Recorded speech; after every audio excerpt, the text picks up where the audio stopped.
Hi മേഘ fashions Idukki. നമ്മൾ ഇന്ന് പരിചയപ്പെടുന്നത് റോസ് സിൽക്കിൽ വന്നിരിക്കുന്ന സാരിയാണ് കേട്ടോ.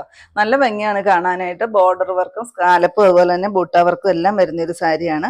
ഇത് കണ്ടോ, താഴെ ലോവർ പോർഷനിൽ ഇത്രയും വർക്ക് വന്നിട്ടുണ്ട്. എന്നിട്ട് സ്കാലപ്പ് ചെയ്തിട്ടുണ്ട്. ഞാനിപ്പോൾ ബ്ലൗസ് പീസ് ഇതിൻ്റെ ഉള്ളിലായതുകൊണ്ടാണ് കേട്ടോ ഇതിങ്ങനെ ഇരിക്കുന്നത്. കട്ട് വർക്ക് വരാത്തടം അങ്ങനെ വരുന്നതാണ് കേട്ടോ, ഇറങ്ങി വരുന്നതാണ്. അത് ബ്ലൗസ് പീസും കൂടെ മുറിച്ച് കഴിയുമ്പോൾ അത് ഉടുത്ത് കഴിയുമ്പോൾ കറക്റ്റായിട്ട് ആ ഡിസൈൻ ഇവിടെ വന്ന് നിൽക്കാൻ പരുവത്തിനേ വരത്തുള്ളൂ കേട്ടോ. ഫസ്റ്റ് ഈ ഒരു ഷെയ്ഡാണ് വരുന്നത്, നല്ലൊരു പീച്ച് ഷെയ്ഡ്. 1250 രൂപ റേറ്റ് ആണ്. കണ്ടോ, നല്ല ഭംഗിയാണ് കാണാനായിട്ട്.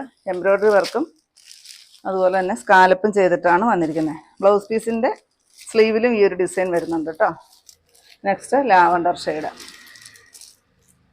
നെക്സ്റ്റ് നോക്കിക്കേ, നല്ല ഭംഗിയാണ് കേട്ടോ ഈ കളർ കാണാനായിട്ട്. കണ്ടോ, നല്ല രസമില്ലേ നോക്കിക്കേ. 6 കളർ ചാർട്ടിലാണ് കേട്ടോ വന്നിരിക്കുന്നത്. നെക്സ്റ്റ് കളർ ഈ ഒരു ചിക്കു കളർ. എല്ലാം നല്ല പേസ്റ്റൽ ചാർട്ടാണ് കേട്ടോ, ആർക്കും ചേരുന്ന കളറുകളാണ്. മെറ്റീരിയൽ വരുന്നത് റോസ് സിൽക്കാണ് കേട്ടോ. ഒത്തിരി നമ്മുടെ ദേഹത്തോട്ട് ഒട്ടി കിടക്കുന്ന മെറ്റീരിയലല്ല, ഒരു സെമി ജൂട്ട് പോലെയൊക്കെ നിൽക്കുന്ന ഒരു മെറ്റീരിയലാണ്. നെക്സ്റ്റ് കളർ ഈ ഒരു പേസ്റ്റൽ ഗ്രീൻ വരും. ലാസ്റ്റ് ഷെയ്ഡ് വരുന്ന ഒരു ലൈലാക്ക് ഷെയ്ഡിൻ്റെ ലൈറ്റ് ഷെയ്ഡായിട്ട് വരും. ഇതിൻ്റെ എല്ലാം റേറ്റ് വരുന്നത് 1250 രൂപ.